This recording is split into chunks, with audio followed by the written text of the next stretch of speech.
เข้มแข็งประการหนึ่งผู้ที่ผ่านประสบการณ์ความทุกข์เข็นมักมีท่าทีหมดพยองน้ำเสียงอ่อนโยนลงแต่หาใช่สิ้นความคมหรือลดความอหังการ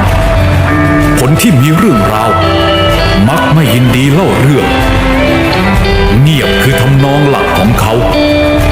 ความเงียบจึงเป็นความแข็งแกร่งพูดน้อยทำมากจึงเป็นการปฏิบัติที่มีพลัง I see dead eyes on the verge of suicide.